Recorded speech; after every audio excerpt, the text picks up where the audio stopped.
awesome. Yeah? So much fun. Such a great course. First time, man. Cool. I checked it out years ago. It's perfect. Yeah, it's really fun. Well, the weather.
You can too. And Brian Davis Races, and you can too. Today we are at Silver Creek Park in Manitowoc, Wisconsin. We're going to race our cyclocross bike, or bikes, depending on how many things go wrong.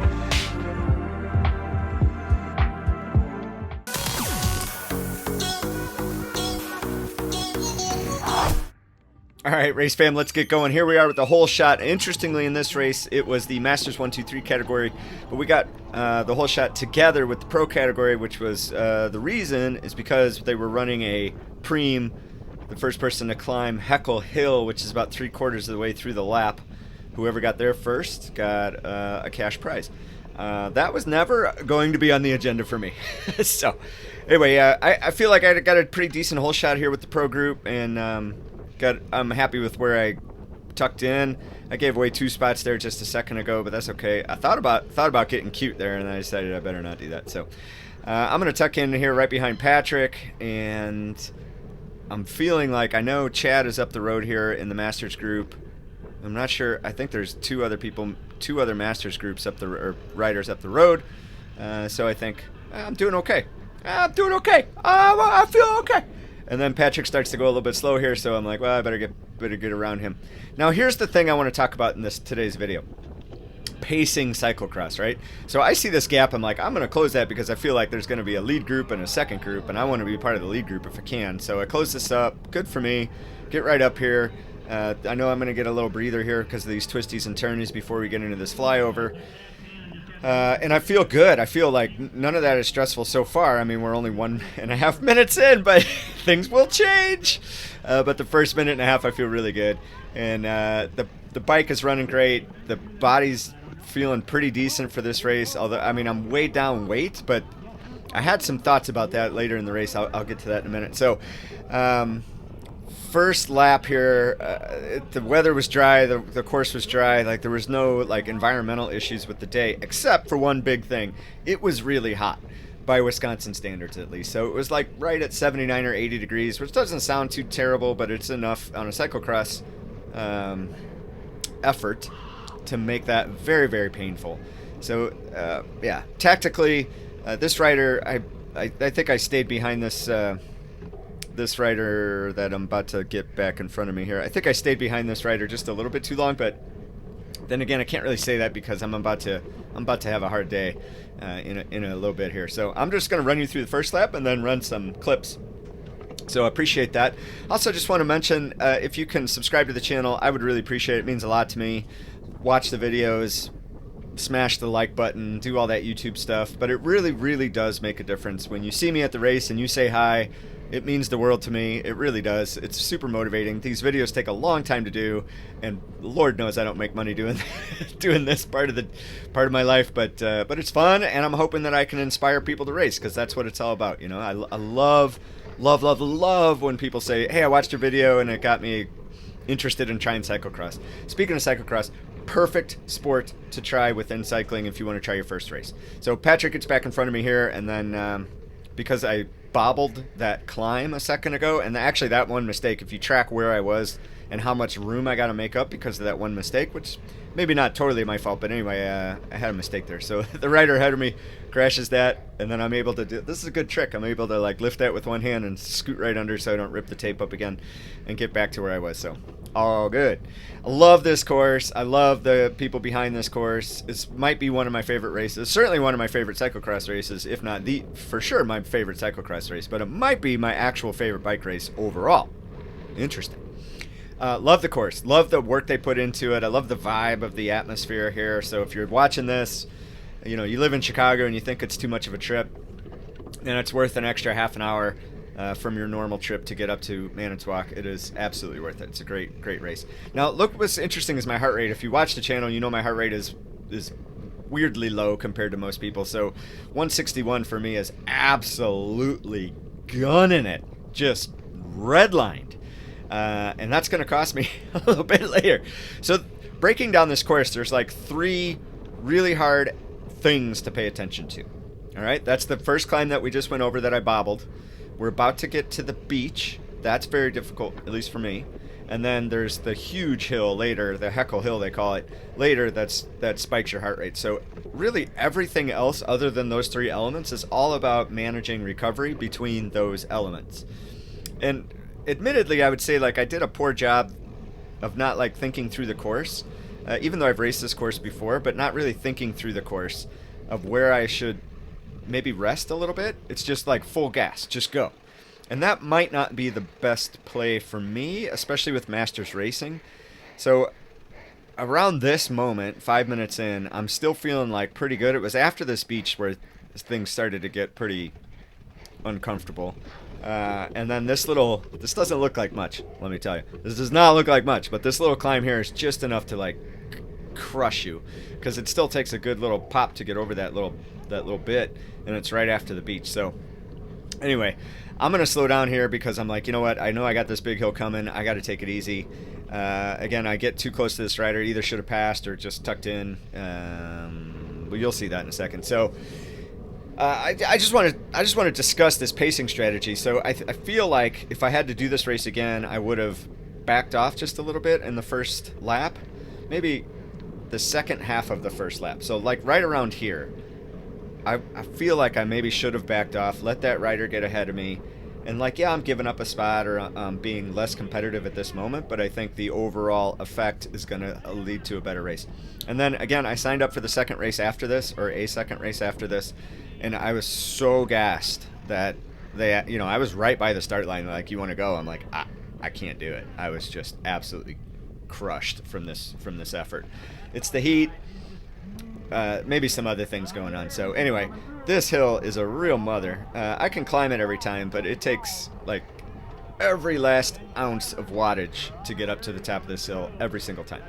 So and this dude, is this the heavy pedal Manitowoc? I'm not sure who it is. He just comes through fresh as a daisy. So like, where was he in the whole shot? What has he been doing to have that much power to fly up that hill? And then I never see him again, so he's gone. And then also my teammate Dan Naif is going to be in this race, and he's going to catch me here in a little bit, and he's going to be off to the races. And Dan's great at just like finding a rhythm and sticking to it. So again, I had a good hole shot, and maybe that's something to think about too. Is like this hole shot experience. I'm not winning the hole shot, but I'm fully gassing myself. Maybe I should back off a little bit on the hole shot. And like, this is not like a conversation you want to have about cross. Like, cross is pretty much full out, no BS, go. But I'm finding that I'm just struggling so much to collect my thoughts that I'll go hard, I'll have a good first lap, and then the wheels completely fall off between laps 2, 3, and 4, and then I kind of get my act together for the last couple laps. Interestingly, that actually did not happen in this race. Like, once I got gassed, I could not recover myself. I was just absolutely redlined and could not bring it back under control. So again, these hard parts, that Heckle Hill, the beach, and then that other hill in the backside, plus the flyovers, not exactly easy either. Yeah, so anyway, we're going to have a little moment here on that turn right there toward the end of the race. I really screwed that up. There's no reason to screw it up, but I screwed it up. So again, I'm running tubulars. I think this race I was running like 27 and 28 because it was super dry. There was only, yeah, it was super dry. It was great. So anyway, that's one lap. Now we're just going to chop up a couple different bits and pieces here. So this is the hill. This is a killer. This is on the backside killer. I just can't, I couldn't get a good rhythm on this hill to get over it. And yeah, it killed me. So there's, Schreiber is ahead, and he wins and gets second, third in all these races, so he's doing great. And I'm like, it was interesting to be there. I know he had a bad hole shot because the rider in front of him slipped a pedal on the start, so he had a lot of ground to make up. Still makes up that ground and still goes past me forever and ever. So it's super impressive. And that now we're going to hit the beach again. You know, there's a big section between the beach, but getting off the beach, a little quick tip on sand: get off the sand before you come to a complete stop. Like, especially if you've done the pre-ride, you know you're not going to be able to clear the sand. Get off before you stop. So that's a big momentum keeper. And then I think part of this is just like practicing this running. I don't know that I want to get out and practice running through sand, but it definitely hurts. And then again, this little kicker here, it doesn't seem like much, but it's just enough to absolutely wreck your morale. Man, it was tough. It's just tough. So this weekend I'm recording this voiceover on Saturday. I'm gonna be racing tomorrow morning at Trek. It's gonna be a super fun race. I'm excited about that, and I feel good about this race. There's a couple. So what I want to talk about, like health issue, is I lost a bunch of weight. Not a bunch, but like 6 pounds, kind of unexpectedly. I took a job, and that maybe just made me busier, having a day job, and maybe that's why I lost weight. But then through this event, I was thinking, well, maybe it's not that. Maybe it's I have a hyperthyroid issue, and I got nuked a number of years ago. Like, maybe it's that came back. Unexpected weight loss, fairly irritable. Like, there could be some issues there. So I get that checked in a couple weeks. I have my annual physical anyway, so I'll just wait till that, get my blood checked. But since then, I drank a little bit more alcohol this week and was able to put my weight back up where it's supposed to be. So, yeah, woohoo! Way to go. All right, so this flyover is super fun. If this is the unique feature in this race, these organizers built this thing, and it's super cool that it's here, and it's great. Trek has one too, but I like the Manitowoc one. It's pretty neat. It's pretty neat. So this hill, man, I tried sprinting into it. I tried clicking down some gears. That's another thing I want to get. I ordered a 38 in the front instead of, I currently have a 40 in the front, and I think I'm a 3611 in the back. 3811. 3611 in the back, and I want to switch my front from a 40 to a 38 to give me a little bit more range on these hills and climbing and stuff. So anyway, we'll get that done this week. So there I catch Cole. Cole went out and tried to get that preem, and then it didn't work out, but he definitely worked hard to get up there in that first lap. So I found that out later, but when I see Cole during racing, I'm like, oh my god, I can't believe there's Cole.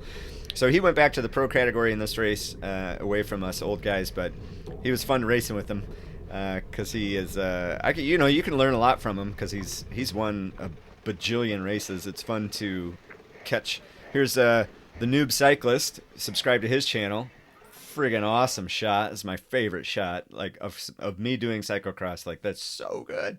So thanks, Alex, for that. Again, Noob Cyclist on YouTube. If you want to look him up, subscribe to his channel. It does a great job with same kind of stuff that I do with first-person shooting and voiceover stuff. So fun channel to subscribe to. So man, this hill, it just killed me. There's hecklers on the hill, which is fun. They kept it lively. They were giving me giving me the berries about getting past and having my poor performance show up on the channel. So I appreciate their enthusiasm, especially there's a megaphone here. Yeah, there's a megaphone in there that's giving me the berries. So that was fun to keep me honest on the hill. So here we're gonna do it again. And you just see this. These are a lot of watts. And you can see 159, 160 going into it, and I want to get up to the top. Like, man, it took me, like, I just go across the top section of that just totally gassed. Like, I got nothing. I have to completely focus on recovering, almost to come to a complete standstill. Even on the last lap, they give you $5 if you climb the last lap without getting off. And, you know, they're trying to give me $5. I'm like, I don't want to grab the $5. I just want to die. This course, like, they time these three things out just so perfectly that it's just enough to destroy your thoughts on life. Make you second guess all your choices. So anyway, I had a good week of training this week. I put in a couple longer days. Yep, there you go. I got a couple longer races or longer training days, and that's what I think I'm missing. Is I'm getting the intensity pretty good, but the from racing and then from the training that Coach Zach has me on, but I don't think I'm getting that longer base rides in. And here's my stupid crash. I just overcooked the turn, fell over, and then the funny part is, like, when that happens, it's not so bad getting back on and getting going again. It's just like your body is so used to pedaling, and when you're trying to make it do something else, it's not happy. There goes Cole going right across the front of me. You know what he says when he's going by during the race? He says, "Ha ha!" It's so classic, making fun of me, you know, on the other side of the course while I fall over. It's so great. So anyway, it was. I enjoy it. That's the fun of cross, right? Like that's why it's a perfect first race. It's a let your hair down racing experience. You know, like it's unlikely you're going to get hurt because of someone else's actions. It's just you could hurt yourself, but no one else is going to hurt you. And that's the difference between like crit racing. If somebody else acts stupid, like that could actually hurt me. So there's a little bit more guarded nature in crit racing, but not in cross. So anyway, here you're going to see Cole catch up to me again, right? And just like how fast he covers that ground versus where I'm at is just like night and day difference. Absolute night and day. And then he's just boop, on and gone. That's it. So I'm going to catch him again later in that same lap. And then the leader of the pro race is going to come by us here in a minute. And Cole just takes off after him just to like keep him honest or, you know, have a carrot to chase, I guess. So now watch this hill climb. So I'm suffering, right? Like this is all the watts I got. 700 watts up this thing. And here's Cole. Doot, doot, doot, doot, doot. Just like no problem. I don't know, man. I don't have that gear. Well, maybe it's a problem. It does look like he's working hard. You're working hard, right, Cole? Are you working hard? Smile if you're working hard. I'm reminding him that he made fun of me. I caught that. That's so classic. I love it. So anyway, if you're thinking about doing some cross, I can't tell you how much you're going to enjoy it. Jump into a cross race. 4 or 5, super fun. Some of these races even have like first time cross race category, or you can save a couple bucks. Here's a veteran move. Cole realizes the pro guy is about to finish the lap, so he thought that he was going to get cut off from this lap, so he slows down, let the pro guy pass him, so he doesn't have to do this last lap. And I'm like, nah, I'm going to go. In the end, Cole still had to do the last lap, but I thought that was a pretty veteran move. You know, you don't get pulled, so you still get on the last lap, and he ends his race like he was happy to end his race. But no, he had to go back out. So here you can see the pro racer from FLYOVER, I think. Somebody told me they were out of Louisiana or something. But dude is just flying past me. I had a couple teammates up there, like 3 guys up there, and they were just motoring. You could see Cole's just like, boop, I'm on it, and they are gone, just gone. And there is absolutely nothing I could do about it. So we're about to end our 55 minutes of crossing. If you guys get a chance, please smash that like button. Leave a comment down below. What do you think about pacing in cyclocross races? Is it full gas or should I be pacing? What do you think? Let me know in the comments down below. And if you do think I should be pacing, like, how would you do it in a course like this with those 3 hard sections? Would you go out hard? See, that girl's trying to give me $5. I'm like, I can't even handle that right now. I can't even handle $5. I think that's the second place pro racer that went by me here. I'm just about to finish up this race, crossing the finish line. And then, my friends, you're going to see me sit down here. And they even asked, like, do you need medical? And I was in a bad way, but a spectator came over and put some ice down my back and gave me some water to splash on myself. And I needed it, man. I didn't realize I was suffering that bad with the heat, but I was dying. Look at my chest go in and out. It is just working to try to recover. And there's no way I'm going to do that second race. There's absolutely no way I'm going to do that second race. So I am annihilated. And I felt dizzy for quite a while after this race. So not like super dizzy, you know, not like worried about it dizzy, but like it's I'm not walking anywhere fast, I'll tell you that much for free. So I was suffering. Everybody's super nice. They came like, you okay, you know, like there's a lot of that stuff, so I appreciate it. I don't know, I'm hoping it clicks this weekend. I hope tomorrow it clicks. The weight's good, the training's been good, I'm eating well, I'm drinking maybe a touch more than I probably should, but that's life, you know, of a masters racer. You're allowed to drink a bit. Okay, so yeah, I did not die. I made it home, and I'm doing this voiceover for you. So yeah, thanks. Anyway, ended up 7th. Happy with that. Not bad. It's okay. Maybe I can improve tomorrow. All right, thanks for watching. Please subscribe. Oh, here's the Cole section. Here you can hear him say it this time. All right, I'm gonna get up. Now listen to this. Listen to this punk. There he goes. All the way over there. I just started laughing. All right, thanks for watching. Talk to you later. Bye.